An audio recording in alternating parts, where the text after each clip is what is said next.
안녕하세요. 2007년부터 궤양성 대장염 크론병을 연구 치료하고 있는 한걸음 한의원입니다. 한의사도 아플까요? 당연하죠. 한의사가 아프면 어떻게 할까요? 저 같은 경우에 어디가 아프면 혼자 침을 놓거나 약을 써서 해결할 수 있는 문제면 자가 치료를 많이 합니다. 그런데 허리 쪽이나 이런 데는 혼자 치료하기가 좀 힘들잖아요. 그럴 때는 주위에 아는 한의사들에게 가서 치료를 받기도 합니다.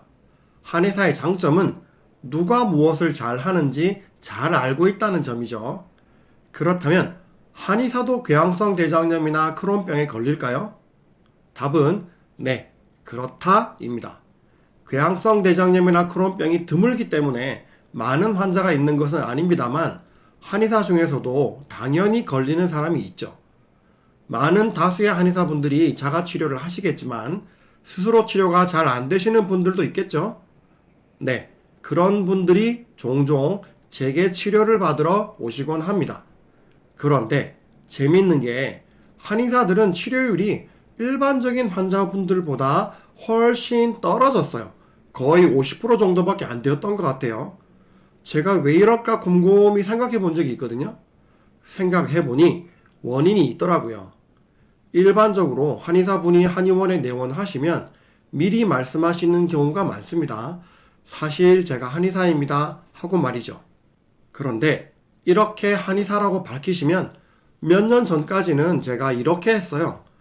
진찰한 후에 혹시 원하시면 처방을 알려드리겠다고.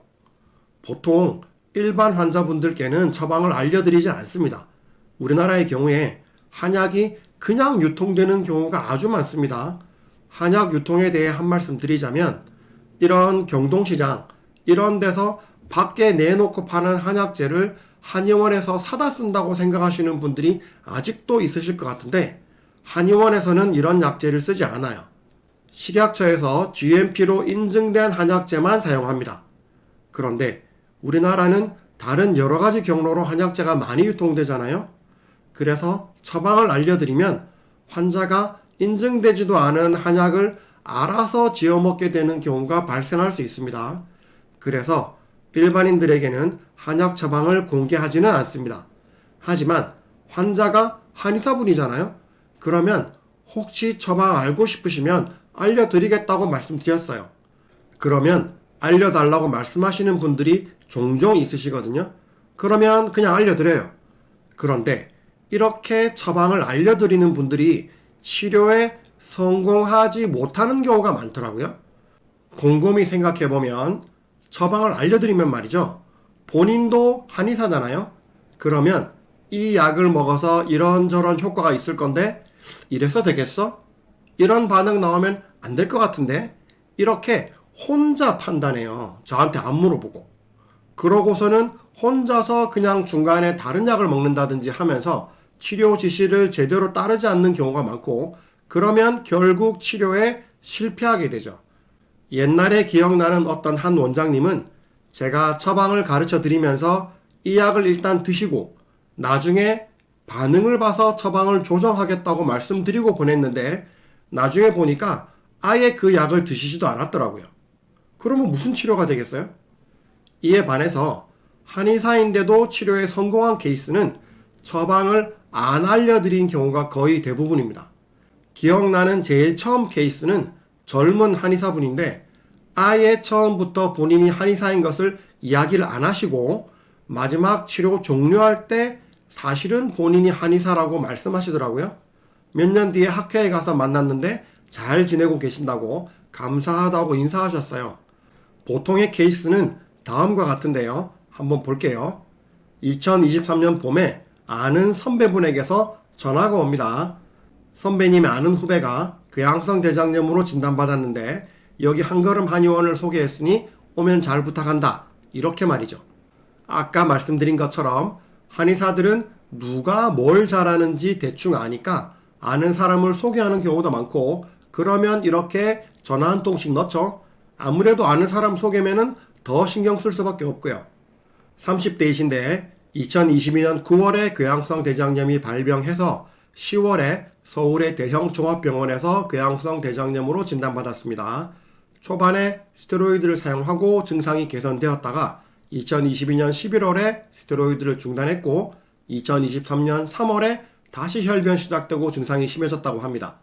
전형적인 경우죠. 궤양성 대장염 발병하고 스테로이드 썼더니 증상이 좀 개선되었다가 스테로이드를 끊고 조금 지나니까 다시 증상이 악화되는 패턴이죠. 내시경 사진을 보면 2022년 10월 내시경 염증이 많이 심합니다. 출혈이 많이 있고요. 대장 내벽이 많이 헐어 있죠. 여기도 출혈이 심하네요. 2023년 3월 내시경 여전히 장벽이 많이 헐어 있네요. 염증이 많고요. 출혈된 것이 보입니다. 여기도 염증이 심하네요. 양약을 계속 복용했는데 2022년 10월 내시경 사진과 2023년 3월 내시경이 그다지 차이가 없네요. 그러니까 계속 혈변이 있는 상태이죠. 복용 중인 양약은 아사콜 두알, 아사콜 관장액, 이미테라 한알, 면역억제제죠, 클리퍼 한알, 스테로이드입니다. 이렇게 복용 중입니다. 아사콜 면역억제제는 계속 먹었는데 증상의 개선이 없어서 다시 스테로이드를 사용하고 있는 거죠. 진찰을 해보니까 대변은 하루에 3회에서 6회, 설사한다, 혈변 점액변이 계속 있다, 잔변감도 있다, 식욕은 양호한데 식사량 1인분을 다 먹으면 속이 약간 더부룩하다, 잘 체한다, 가끔 울렁거린다, 하복부에 통증이 있다, 아랫배가 차다, 소화장애가 있고 배가 차고 혈변 점액변이 있는 스타일이네요. 3월 22일에 대변 염증 수치인 칼프로텍틴 수치가 1407점, 많이 높네요. 바로 한약으로 치료를 시작합니다. 복용 중이던 양약은 계속 먹도록 합니다. 먹어도 효과가 없지만 그래도 스테로이드 같은 약은 의존성이 있기 때문에 갑자기 끊으면 안 됩니다. 한약을 먹고 증상이 개선되고 나면 나중에 천천히 끊어도 됩니다. 소화기 문제가 도드라지니까 상부 소화기를 함께 치료해줘야 되죠. 3개월 정도 치료하니까 대변은 2회, 조금 무름변, 혈변이 거의 없어졌다, 가끔 비치는 정도이다, 복통도 거의 없다, 잔변감 50% 정도 줄었다, 식욕, 소화 양호하다, 더부룩한 것 없다, 신물 없다, 체한 적 없다.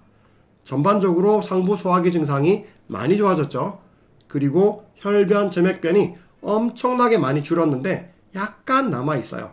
그래서 3개월이 지나고 나서 처방을 바꾸어 줍니다. 그리고 다시 3개월이 지나서 2023년 8월이 되니까 대변은 2회, 정상변, 혈변, 점액변 완전히 없다, 식사, 소화 아무 문제 없다. 좋죠?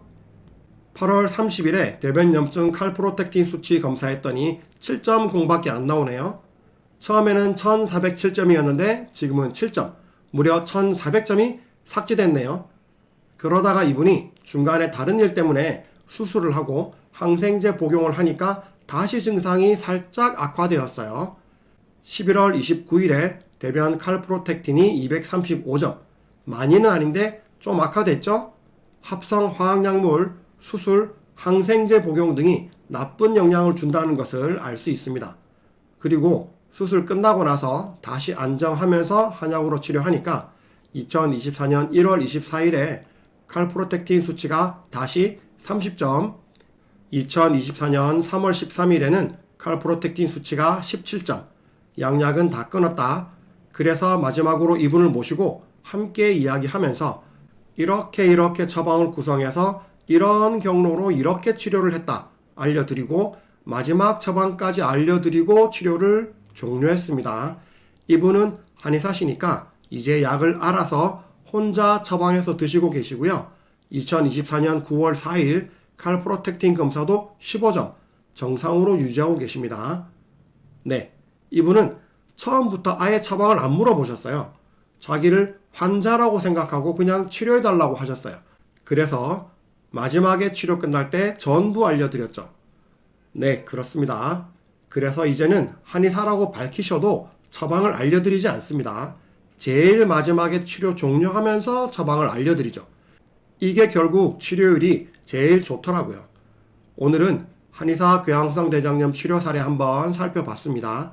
일반인도 마찬가지고 한의사라도 마찬가지고 궤양성 대장염 크론병 저와 치료를 시작하면 본인이 환자라고 생각하고 치료하는 사람의 말을 믿고 잘 따라야 치료가 잘 된다.